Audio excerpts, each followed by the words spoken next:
एक बार की बात है। जंगल में एक चतुर खरगोश रहता था जिसका नाम था चीकू।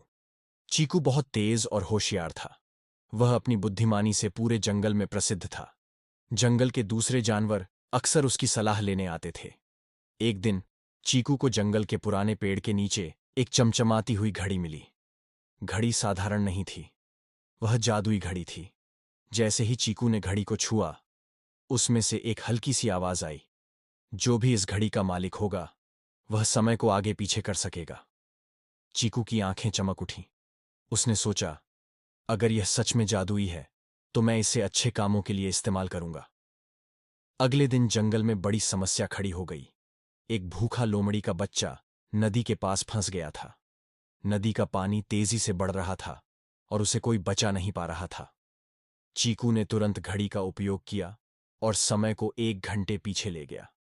अब वह समय पर वहां पहुंचा और अपनी फुर्ती से बच्चे को सुरक्षित बाहर निकाल लिया। जंगल के सभी जानवर चीकू की तारीफ करने लगे, लेकिन किसी को जादुई घड़ी के बारे में पता नहीं चला। चीकू हर जगह घड़ी का उपयोग सोच समझकर करता, लेकिन एक दिन उसकी घड़ी का रहस्य जंगल के चालाक भालू बलराम को पता चल गया। बलराम ने सोचा, अगर यह घड़ी मेरे पास हो तो मैं पूरे जंगल पर राज कर सकता हूं। एक रात जब चीकू सो रहा था, बलराम ने उसकी घड़ी चुरा ली।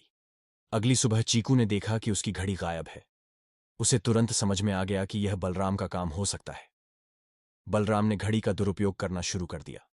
उसने समय को पीछे ले जाकर दूसरे जानवरों का खाना चुरा लिया और खुद को जंगल का राजा घोषित कर दिया। अब सब जानवर डरने लगे, लेकिन चीकू ने हार नहीं मानी। उसने अपनी चालाकी से बलराम को सबक सिखाने की योजना बनाई। चीकू ने बलराम को धोखे से फंसाने का नाटक किया। उसने जंगल के सभी जानवरों को इकट्ठा किया और कहा, अगर बलराम इतना ही ताकतवर है तो उसे मेरा मुकाबला करना चाहिए, लेकिन हम मुकाबला कल करेंगे। बलराम ने अपनी ताकत पर घमंड करते हुए तुरंत चुनौती स्वीकार कर ली। चीकू ने उस रात चुपके से बलराम की गुफा में जाकर जादुई घड़ी को तोड़ने की योजना बनाई, लेकिन उसने ऐसा नहीं किया। उसने सोचा, घड़ी को तोड़ने से जंगल का संतुलन बिगड़ सकता है। उसने घड़ी को चालाकी से बदल दिया और एक नकली घड़ी वहां रख दी। अगले दिन बलराम समय को अपनी नकली घड़ी से पीछे ले जाने की कोशिश करता रहा, लेकिन कुछ नहीं हुआ। दूसरी ओर चीकू ने अपनी बुद्धिमानी से बलराम को हर चाल में मात दे दी। जंगल के सभी जानवर चीकू की जय जयकार करने लगे। चीकू ने असली घड़ी को एक सुरक्षित जगह छिपा दिया, जहां कोई उसे दोबारा नहीं ढूंढ सके। उसने घड़ी को यह कहते हुए अलविदा कहा, यह घड़ी बहुत शक्तिशाली है, लेकिन इसका उपयोग केवल अच्छे कामों के लिए होना चाहिए। अब इसे जंगल की शांति के लिए छिपा देना ही ठीक होगा। इसके बाद जंगल में फिर से शांति और खुशी लौट आई। बलराम को अपनी गलती का एहसास हुआ और उसने जानवरों से माफी मांगी। इस तरह चीकू ने अपनी बुद्धिमानी से न केवल बलराम को हराया, बल्कि जंगल में फिर से सुकून और खुशी लाने में भी सफल रहा।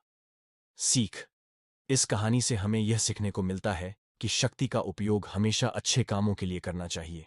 चालाकी और समझदारी से बड़ी मुसीबत का हल निकाला जा सकता है।